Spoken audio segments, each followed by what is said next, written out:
Chers frères et sœurs en Christ, chers paroissiens de la cathédrale Sainte-Barbara, quel étrange carême vivons-nous, nous tous, je pense, pour la première fois. Pour vous qui, vu les circonstances douloureusement inattendues, ne pouvez vous rendre dans votre chère Église, même si cela peut paraître à certains incongru, il est pourtant nécessaire que vous vous imposiez cette discipline, non seulement pour satisfaire aux directives de nos autorités fédérales ou cantonales, mais aussi et surtout pour écarter de notre prochain, orthodoxe ou non, la propagation d'un mal pernicieux que le Seigneur permet pour notre éducation et notre réflexion. Et quel étrange carême pour nous aussi, les célébrants, dont la vocation est de réunir autour de l'autel du Christ le plus de fidèles possible. Depuis maintenant 2 semaines, l'office divin est célébré porte close sans votre présence.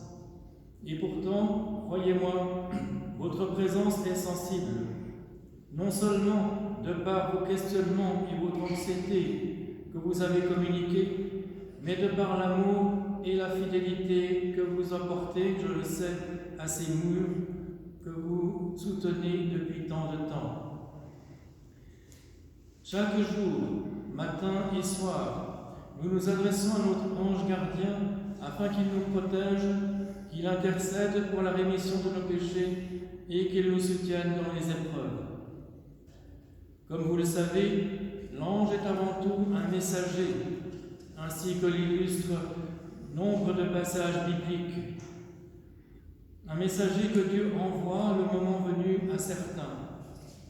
Eh bien, je vous suggère de demander à notre Seigneur en ces heures douloureuses et incertaines qu'il vous autorise d'envoyer à votre tour chacun votre ange gardien personnel afin qu'il participe pour vous, à votre place, à la place que vous avez coutume d'occuper ici, à chacune des célébrations qui se dérouleront dans votre chère Église de Revel. Pour cela, vous devez bien sûr être en union de prière avec les célébrants le moment venu. Le Seigneur a dit « Là où 2 ou 3 sont réunis en mon nom, je suis avec eux. » Eh bien, si vous déléguez votre ange pour être présent invisiblement avec les célébrants dans cette sainte Église, nous serons tous réunis mystiquement autour du Saint-Autel du Seigneur.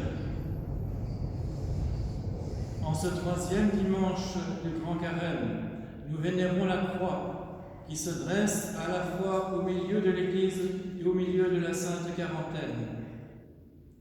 La Sainte Église a institué la vénération de la croix à ce moment-là pour faire miroiter le but et encourager les fidèles à persévérer dans l'accomplissement des efforts pour arriver au pied du Golgotha. Cette année, la vénération et la contemplation de la Sainte Croix du Seigneur revêtent une sensation particulière pour les raisons que vous savez. Comme je l'ai déjà dit plus haut, c'est une épreuve, peut-être personnelle, mais certainement collective au sein de la cité. Nous devons donc, affermis par la certitude que notre Seigneur a déjà endossé sur lui le plus lourd poids de cette croix, nous devons nous aussi, les uns avec les autres, les uns pour les autres, porter pour un temps encore indéterminé cette épreuve. Le carême est une période de renoncement, de manque. Cette année, ce manque n'est peut-être pas aussi programmé que ce à quoi nous étions accoutumés. En tout cas, pas pour ce qui est de notre pratique ecclésiale habituelle. Pourtant, sachons profiter de cette situation inhabituelle. Sachons d'un mal tirer un bien. Découvrons les richesses enseignées par notre Sainte Église. Osons aussi, en tant que chrétiens dans ce pays, nous joindre aux mots de la présidente de la Confédération qui a dit il y a 2 jours « Nous sommes un pays et nous sommes là les uns pour les autres ». Ceci ne rejoint-il pas ces paroles que nous entendons souvent trop passivement? Confions-nous nous-mêmes les uns les autres et toute notre vie au Christ notre Dieu. Je prie donc le Seigneur de vous garder tous sous la protection de sa très sainte Mère, afin que nous puissions tous ensemble glorifier notre Dieu, le Père, le Fils et le Saint-Esprit. Amen.